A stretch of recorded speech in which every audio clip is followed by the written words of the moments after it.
8 अप्रैल 1929 एक ऐतिहासिक दिन था जब ब्रिटिश हुकूमत की नींव हिलाने के लिए एक साहसी कदम उठाया जाने वाला था।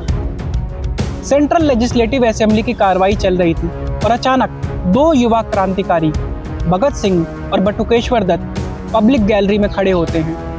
हाथों में बम और दिल में आज़ादी की ललक लिए वो असेंबली में एक ऐसा धमाका करते हैं जो सदियों तक गूंजता रहा। धुएं के गुबार में भगत सिंह के पास भागने का मौका था, लेकिन उन्होंने एक अलग रास्ता चुना। वे वहीं खड़े रहे, इनकलाब जिंदाबाद के नारे लगाते हुए उन्होंने अपने विचारों को बुलंद किया। उनका उद्देश्य साफ था, अंग्रेजी हुकूमत को यह संदेश देना कि अब भारतीय चुप नहीं बैठेंगे। भारत की आज़ादी की लड़ाई में कई वीर योद्धाओं ने अपने जीवन का बलिदान दिया। भगत सिंह का नाम उनमें खास है। उनकी कहानी केवल क्रांति की नहीं बल्कि नेतृत्व यानी लीडरशिप की भी है, जो मेरा एरिया ऑफ इंटरेस्ट है।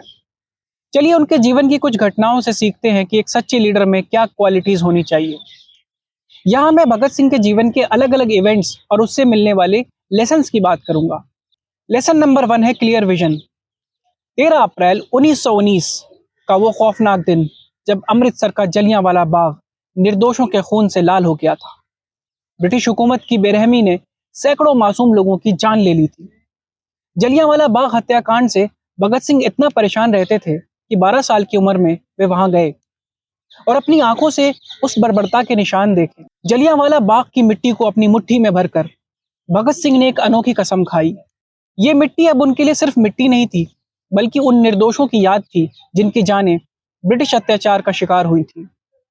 उस दिन भगत सिंह ने महसूस किया कि उनके जीवन का उद्देश्य क्या है, भारत की आज़ादी। उन्होंने ठान लिया कि वे अपने जीवन को इसी उद्देश्य के लिए समर्पित करेंगे।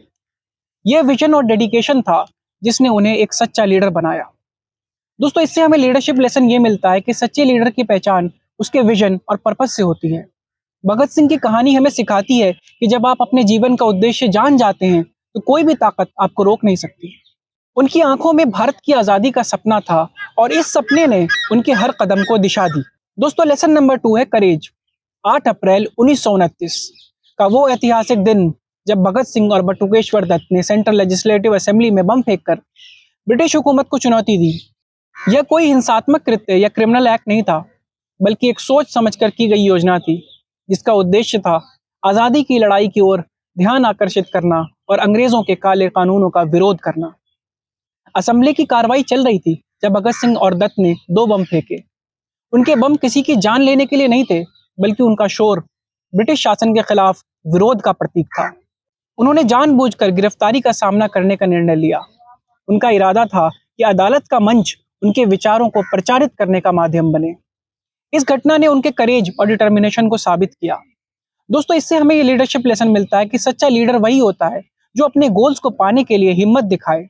भगत सिंह की ये घटना हमें सिखाती है कि अपने विचारों और उद्देश्य के लिए डर से ऊपर उठकर खड़ा होना ही लीडरशिप है। दोस्तों, लेसन नंबर 3 है communication skills and intellectual ideas. Bhagat Singh जब जेल में थे तब भी उनके विचारों की लौ बुझी नहीं। जेल की दीवारें उनकी आवाज को रोक नहीं सकी। वहां उन्होंने कई लेख और पत्र लिखे, जिनमें बहुत फेमस है why I am an atheist. Bhagat Singh के लेखन में उनके विचारों की गहराई और क्लैरिटी झलकती थी। उनके लेख न केवल उनके विश्वास को दिखाते थे, बल्कि यह भी बताते थे कि उन्होंने क्रांति का रास्ता क्यों चुना। उनके शब्दों में ऐसी शक्ति थी कि वो लोगों के दिलों में सीधा उतर जाया करती थी। उन्होंने अपने लेखों के माध्यम से जनता को जगाया और आज़ादी के लिए लड़ने की प्रेरणा दी। उनकी बातों में इतनी सच्चाई और दम था कि जो भी उन्हें पढ़ता वो प्रभावित हुए बिना नहीं रह पाता था। दोस्तों, भगत सिंह सही मायनों में एक इंटेलेक्चुअल थे जिन्होंने हजारों किताबें पढ़ी हुई थी। वो सोशलिज्म की विचारधारा को मानते थे और देश में समानता लाना चाहते थे। दोस्तों, इससे हमें लीडरशिप लेसन ये मिलता है कि सच्चे नेता की पहचान उसकी कम्युनिकेशन स्किल्स से भी होती है। भगत सिंह की राइटिंग ने यह साबित कर दिया कि जब विचार स्पष्ट और गोल सच्चा हो तो शब्द भी एक हथियार बन जाते हैं। दोस्तों, लेसन नंबर 4 है सैक्रिफाइस। जब भगत सिंह जेल में थे तब उन्होंने भारतीय कैदियों के साथ होने वाले भेदभाव के खिलाफ आवाज उठाई। उन्होंने अनशन का रास्ता चुना और अपने शरीर को तिल तिल करके कष्ट सहने दिया। अनशन का यह कदम आसान नहीं था, लेकिन भगत सिंह ने यह साबित कर दिया कि उनके लिए व्यक्तिगत सुख से ज्यादा जरूरी देश की भलाई थी। तो दोस्तों, लीडर वही होता है जो अपने व्यक्तिगत स्वार्थ से ऊपर उठकर समाज के हित के लिए काम करता है। अब भगत सिंह की इस लीडरशिप लेसन्स के नज़रिए से आज के लीडर्स को आप देखिए, कितने लीडर्स हैं जो देश के हित के लिए अपना नुकसान उठाते हैं। तो दोस्तों, ये थी मेरी आज की वीडियो। मेरी कोशिश है कि इन वीडियोस के जरिए देश की आज़ादी के परवानों की ज़िंदगी से क्या सीखा जा सकता है वो आपके साथ शेयर करूँ।